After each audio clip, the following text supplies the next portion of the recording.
আমি আমার এই একটা স্টোরে ড্রপ শিপিং করে প্রায় $780 পর্যন্ত সেল করছি। তো এইটা মূলত এখন অনেকের কাছে মনে হইতে পারে যে রাতারাতি লক্ষ লক্ষ টাকা। দেখেন, আমরা যখন আর কি অনলাইন প্ল্যাটফর্মে ঢুকি, সাপোজ আপনি ধরে নেন আপনি টিকটকেই ঢুকলেন, ঠিক আছে, এরকম ধরনের স্ক্রিনশট অভাব নাই। বিভিন্ন ধরনের স্ক্রিনশট দেখে মনে হইতে পারে যে ড্রপ শিপিং এতটা ইজি।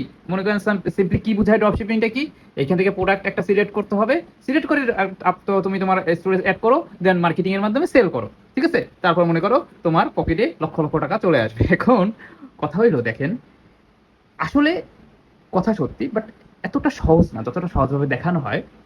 এর ভিতরে অনেক টার্মস এন্ড কন্ডিশন আছে। এক্ষেত্রে আমি সহজভাবে যদি আপনাদের গাইডলাইন দেওয়ার চেষ্টা করি, সেটা হলো যে সর্বপ্রথম আপনি শিখতে হবে মার্কেটিং। ফেসবুক মার্কেটিং শিখেন, পিক্সেল শিখেন, আপনার কাস্টম অডিয়েন্স শিখেন। দেন আপনার মনে করেন ফানেল মার্কেটিং স্ট্র্যাটেজি অথবা আপনার এসিবি থেকে মার্কেটিং স্ট্র্যাটেজি যে কোনো একটা শেখার চেষ্টা করেন। দেন আপনি টিকটকের ফ্রি মার্কেটিংটা শিখেন, যে কান্ট্রিতে বিজনেস করবেন ওই কান্ট্রি অনুযায়ী কিভাবে টিকটক অ্যাকাউন্ট ক্রিয়েট করে দেন ফ্রি মার্কেটিং করতে হয় সেইটা শেখার চেষ্টা করেন। আপনার হাতে গুগল এবং স্মার্টফোন থাকা মানে আপনার হাতে কিন্তু সকল কিছু আছে।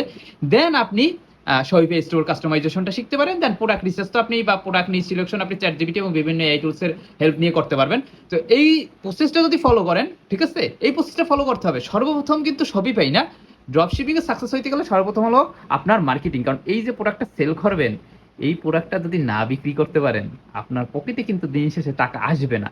আমার কথা বুঝতে পারছেন? যতই আপনি খুবই সুন্দর মতো শোয়েবে স্টোরটা ক্রিয়েট করেন না কেন।